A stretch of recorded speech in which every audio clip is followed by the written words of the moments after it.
Hello students, welcome to my channel B calculus. आज हम करेंगे complex numbers and quadratic equation का exercise 5.2 करेंगे। देखिए इसमें दे रखा है, जो ये 5.2 पहले करने से पहले आप इंट्रोडक्शन पार्ट जरूर करिएगा, क्योंकि ये इसके कॉम्प्लेक्स नंबर इनके बारे में आपने पहले कभी पढ़ा नहीं है, तो इसलिए आप अगर डायरेक्ट करेंगे तो फिर आपको ये समझ में नहीं आएगा। वैसे हम जल्दी के चक्कर में क्या करते हैं कि सीधे हम एक्सरसाइज पे आ जाते हैं। एक्सरसाइज में आपको समझ तो आएगा, मैं ये नहीं कह रही कि नहीं समझ में आएगा, लेकिन एक ही कंसेप्ट जो क्लियर होता है ना, वो इंट्रोडक्शन से ही होता है। तो इंट्रोडक्शन आपको जरूर करना चाहिए, तभी आपको अच्छे से समझ में आएगा। चलिए हम आगे करते हैं।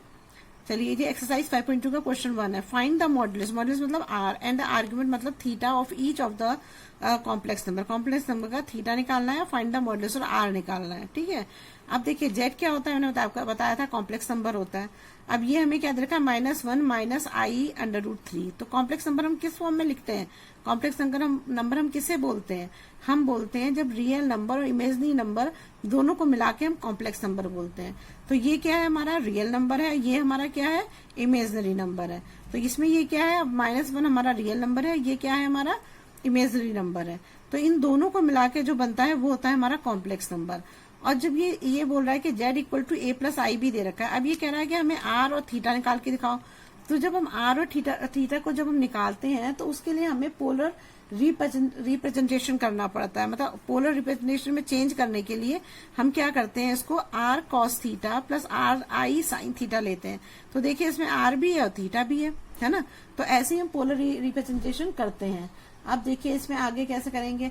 अब इसमें जो r है हमारा, ये मॉडुलस है, और ये जो मतलब अगर आर और थीटा, एक तो मॉडुलस भी कर सकते हैं, और आर और थीटा जो है हमारा, ये पोलर कोऑर्डिनेट्स भी कहते हैं इनको ना। अच्छा, अब देखिए हमारा, जैसे मान लीजिए अब मैं आपको फॉर्मूला लिख के दिखाती हूँ पोलर रिप्रेजेंटेशन। देखिए अब मैंने आपको बताया था कि इन दोनों को हम, अगर हम ये z equal to a plus i भी है, ये हमारा कॉम्प्लेक्स नंबर है, और इसको हम पोलर रिप्रेजेंटेशन करते हैं, मतलब ऐसे चेंज करते हैं इसमें r cos theta plus i sine theta में। तो इससे हम r की वैल्यू और थीटा की वैल्यू निकाल लेते हैं। तो अब देखिए कैसे करेंगे। हमारा a क्या है, यहाँ पर हमारा a है -1, और ये है हमारा minus i under root 3 equal to r cos theta plus i sine theta. ठीक है, अब देखिए इसमें सबसे पहले क्या करते हैं, हम इसको कंपेयर करते हैं। कंपेयर का मतलब -1 हमारा रियल नंबर है, इधर का भी मतलब कंपेयर कर रहे हैं ना, तो हम लिखेंगे ऑन कंपेयरिंग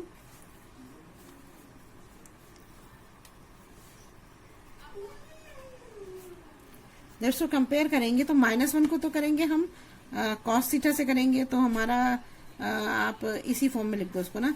तो ये हो गया हमारा -1, और ये हो गया हमारा r cos थीटा हो गया ना।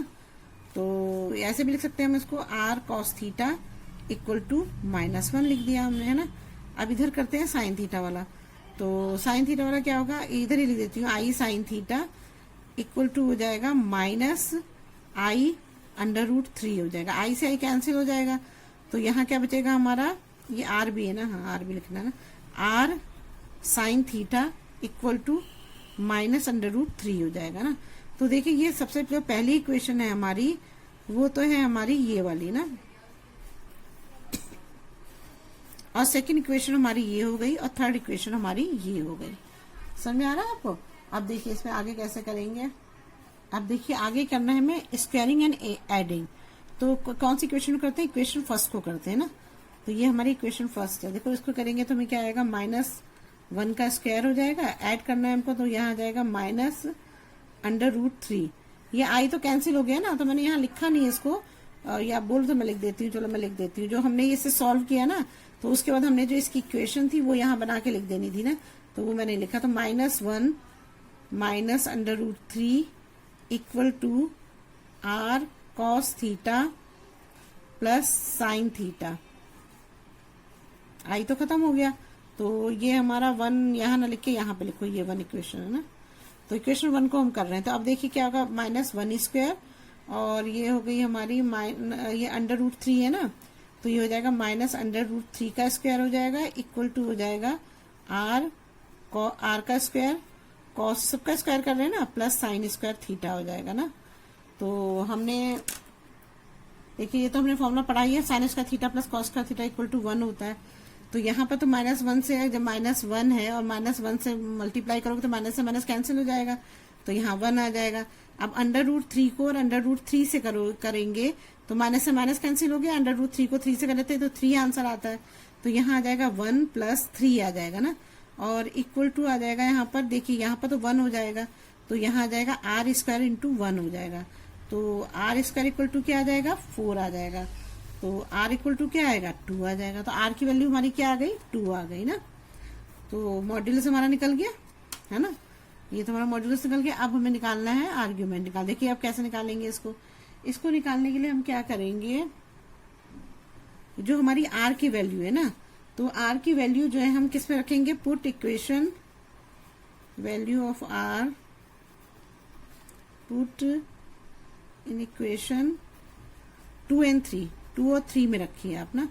तो 2 and 3 में आप रखोगे तो क्या होगा, यहाँ है हमारा r की जगह हम लिख देंगे, मैं लिख देती हूँ, कहीं आप भूल जाओ, r cos theta equal to -1 होगा। तो r की जगह हम लिख देंगे क्या है हमारा 2 cos थीटा इक्वल टू -1 हो जाएगा। तो cos थीटा इक्वल टू क्या आ जाएगा हमारा, -1/2 आ जाएगा ना।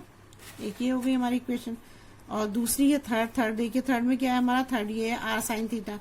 तो ये हो जाएगा हमारी r sin theta equal to -√3 हो जाएगी। तो r है हमारा 2 और ये है हमारा sin थीटा इक्वल टू -√3। तो sin थीटा इक्वल टू क्या हो जाएगा यहाँ पर, -√3/2 ये आ जाएगा हमारा। तो ये हमारी दो इक्वेशन, ये दो हमारे आंसर आ गए, cos थीटा और sin थीटा। अब देखिए मैंने आपको एक वो भी बताया था कि क्वाड्रेंट में कैसे देखते हैं। तो देखिए मैं आपको बताऊं, देखिए मैंने आपको ये बताया था, इसमें जो हम ये 4 क्वाड्रेंट में बटा होता है, जैसे ये फर्स्ट क्वाड्रेंट है, सेकंड है, ये थर्ड है और ये फोर्थ है, ठीक है। इसमें मैंने आपको बताया था जो फर्स्ट क्वाड्रेंट होता है उसमें अगर जैसे ये हमारे दोनों माइनस के हैं ना, दोनों के माइनस किस में आ रहे हैं, इस वाले में आ रहा है, तो हमारा ये थर्ड क्वाड्रेंट है। अगर फर्स्ट क्वाड्रेंट होता तो क्या आता, दोनों प्लस होते। अगर सेकंड होता तो पहले वाला माइनस होता cos थीटा का आंसर, और sin थीटा का आंसर प्लस में होता। और अगर हमारा ये फोर्थ होता तो पहले वाला मतलब cos थीटा प्लस होता और sin थीटा हमारा माइनस होता, ठीक है ना। और अब जब हमारे पास जब अगर मान लो हमारा अगर दोनों प्लस में होते तो जो भी आंसर आता उसे हम थीटा करके हम आंसर लिख देते। लेकिन अगर पहले वाला cos थीटा माइनस का है, ये प्लस का है, तो पाई माइनस थीटा करना पड़ता हमको। अगर दोनों माइनस में है तो थीटा माइनस पाई करना पड़ता है। ये इसका उल्टा ही हो गया ना। अब यहाँ थीटा था, यहाँ माइनस थीटा हो गया, इसका उल्टा हो जाएगा। मान लो अगर माइनस अगर आपका 2/3 है, अगर 2/3 आया तो -2/3 हो जाएगा, बस इतना ही अंतर होगा। तो ये ग्राफ तो ये तो आपको अच्छे से उसमें देखना आप, तभी आपको समझ में आएगा। देखिए अब आपके दो आंसर आ गए, एक है -1/2 और दूसरा है -√3/2। अब देखिए अब आप इसमें देखोगे तो देखिए ये आपका, ये मैंने शीट बताई थी आपको, तो इस शीट में देखेंगे तो देखिए इसमें यहाँ पर है हमारा जो sin थीटा है वो है हमारा √3/2, यही है ना हमारा √3/2 है sin थीटा, है ना। और दूसरा क्या है, ये हमारा है cos है हमारा 1/2। तो किस में आ रहा है हमारा 60 डिग्री में। तो 60 डिग्री में की क्या वैल्यू होती है, क्या लिखते हैं, π/3 भी लिखते हैं। तो इसका मतलब अगर हम ये 60 डिग्री हमारा आंसर आ रहा है तो ये π/3 आंसर आया हमारा, ठीक है। अब देखिए आप आगे कैसे करेंगे। अब मैंने आपको एक चीज और बताई थी कि अगर दोनों माइनस है तो कौन से क्वाड्रेंट में होंगे ये, तो ये होंगे थर्ड क्वाड्रेंट में, है ना, थर्ड क्वाड्रेंट में हो गया। तो आपका थर्ड क्वाड्रेंट कहाँ पे है,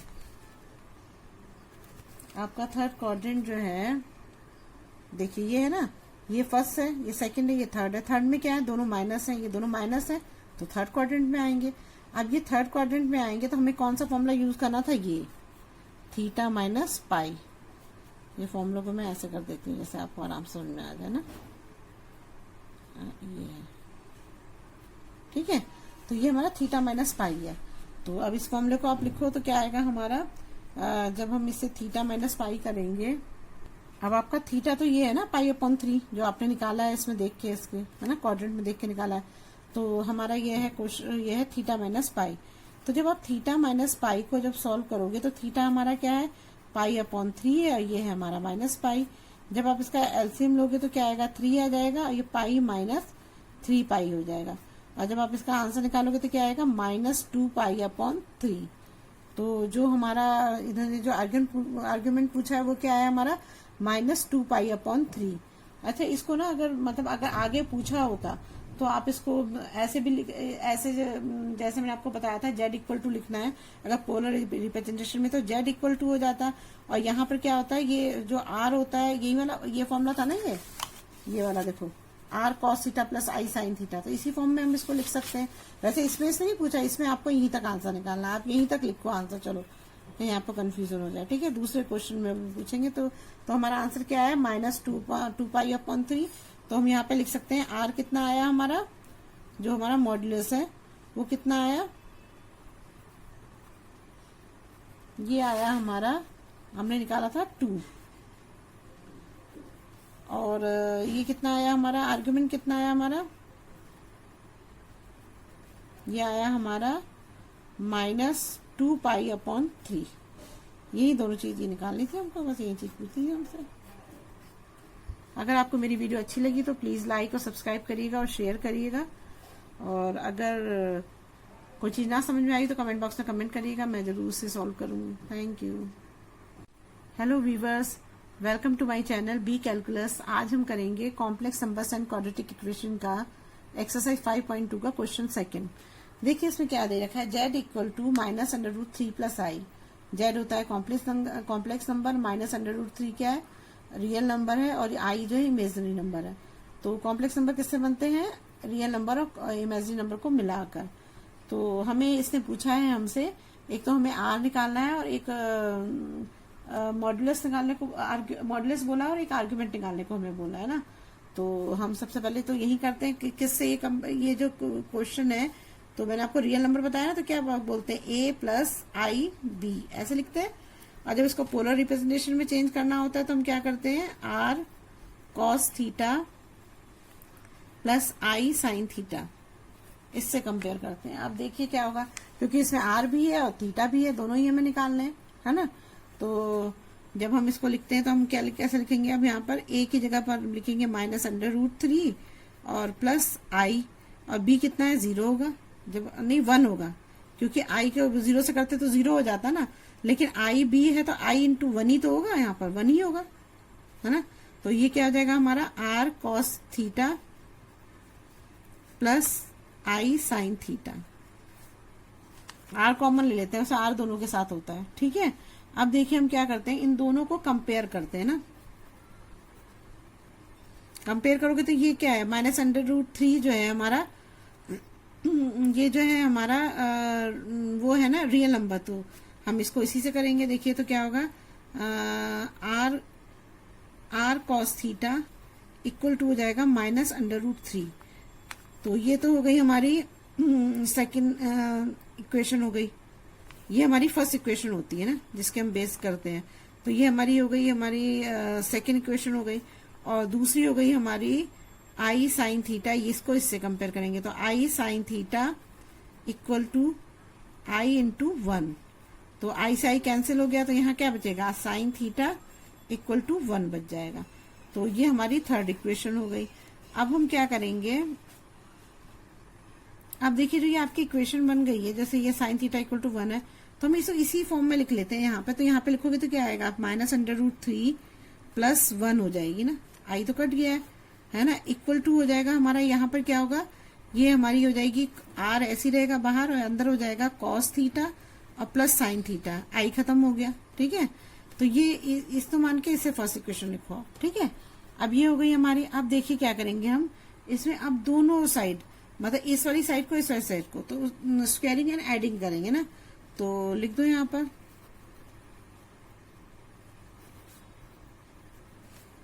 एडिंग इक्वेशन 1। ठीक है, अब इक्वेशन 1 को करोगे तो क्या है, √3 का स्क्वायर हो जाएगा -√3 का, और दूसरा +1 का स्क्वायर हो जाएगा, = क्या हो जाएगा, r का square cos square theta plus sin square theta. हमें पता है कि sin square plus cos square क्या होता है, 1 होता है ना। तो sin square theta plus cos square theta = होता है 1। तो हम इसकी जगह लिख देंगे 1। तो √3 को √3 से करोगे तो क्या आएगा, 3 आंसर आएगा। +1 का स्क्वायर करेंगे कि तो क्या आएगा, 1। इक्वल टू हो जाएगा आर स्क्वायर इंटू 1 हो जाएगा ना, क्योंकि इसकी वैल्यू 1 होती है। तो हमारा क्या आ जाएगा, आर स्क्वायर इक्वल टू 4 आएगा, आर इक्वल टू क्या आ जाएगा 2। तो हमारा मॉडुलस कितना आ गया, 2 आ गया। ये एक आंसर तो आ गया हमारा। अब दूसरा निकालना है। अब हमें निकालना है आर्ग्यूमेंट। कैसे निकालेंगे देखिए, अब इसको हम क्या करेंगे, हम जो आर की वैल्यू आई है हम इन सेकेंड और थर्ड में रख देंगे ना। तो लिख दो put value of r equation 2 and 3। ठीक है, 2 and 3 में आप रखोगे इक्वेशन को। देखो कैसे होगा, 2 है हमारा, ये वाली है ना, तो ये है हमारी r cos theta equal to minus √3 है। आर की जगह 2 लिख दीजिए आप, तो ये 2 cos theta equal to minus √3 हो जाएगा। तो कॉस थीटा इक्वल टू क्या हो जाएगा, माइनस √3/2 हो जाएगा। आप साइन थीटा वाली वैल्यू ले लो। थर्ड है ना, थर्ड इक्वेशन लेते हैं। थर्ड क्या है हमारी, साइन थीटा इक्वल टू, यहाँ पे हो जाएगा हमारा, तो यहाँ है हमारा 1। तो ये आर था ना, यहाँ आर लिखना भूल गई मैं। तो ये क्या हो जाएगा, आर है हमारा 2 हो जाएगा। तो यहाँ क्या आ जाएगा, साइन थीटा इक्वल टू 1/2 हो जाएगा। हमारे 2 ये आंसर आ गए ना, देखो ये 2 आंसर आ गए हमारे। अब देखिए थीटा की वैल्यू तो आ गई। देखिए अब हमारा जो है cos theta minus √3/2, sine theta 1/2 आ रहा है। तो सबसे पहले तो हम इसको वही देखते हैं, इसको टेबल में देख लेते हैं। तो देखिए हमारा ये साइन थीटा है ना 1/2। तो देखिए इसमें देखिए आप, यह हमारा साइन थीटा कितना आ रहा है, 1/2 है। और कॉस थीटा क्या है हमारा, √3/2 है। इसमें साइन को छोड़ देते हैं, इसमें सिर्फ देखते हैं जो वैल्यू आई है। तो ये इसकी वैल्यू क्या आ रहा है, π/6। 30 की वैल्यू है π/6। तो यहाँ पर हम लिख देंगे, हमारा आ गया आंसर 30 इक्वल टू π/6। ये हमने निकाला है इससे आंसर। अब देखिए, अब हमें ये पता, अब इसको देखेंगे जो हमने क्वाड्रेंट जो है हमारा ना, इसके बाद तो क्वाड्रेंट देखना पड़ता है साइन से। अब हमारा पहला आ रहा है माइनस और दूसरा आ रहा है हमारा प्लस। तो पहला माइनस और प्लस किस में है, सेकंड क्वाड्रेंट में ना। तो ये लिख देती हूँ यहाँ पे, जैसे आपको याद रहा है सेकंड क्वाड्रेंट में आ रहा है ना। अब देखिए जब सेकंड क्वाड्रेंट में आ रहा है तो इसमें जो है हमारा आंसर क्या है, π/6 आया है। तो हम यहाँ लिख देंगे पाई माइनस, और ये क्या आ रहा है हमारा, यहाँ लिख देती हूँ मैं 30 डिग्री इक्वल टू π/6 है। तो पाई माइनस थीटा लेंगे, ये वाला फॉर्मूला लेंगे ना जब सेकंड क्वाड्रेंट में आ रहा है। तो पाई हमारा ये हो गया, और थीटा कितना हमने निकाला है, π/6। तो यहाँ पर क्या आएगा, 6 एलसीएम लिया, तो यहाँ आ जाएगा हमारा 6 पाई माइनस पाई हो जाएगा। तो यहाँ क्या आएगा, 5 π/6। तो ये हमारा आर्ग्यूमेंट हो गया। तो हमने मॉडुलस और आर्ग्यूमेंट दोनों निकाल दिए, बस यही निकालना था हमको। ठीक है, अगर फिर भी कोई प्रॉब्लम हो तो कमेंट बॉक्स में कमेंट करिएगा, मैं जरूर से सॉल्व करूंगी आपकी प्रॉब्लम को। अगर मेरी वीडियो अच्छी लगती है तो प्लीज लाइक और सब्सक्राइब करिए और शेयर करिए। देखिए ये है हमारा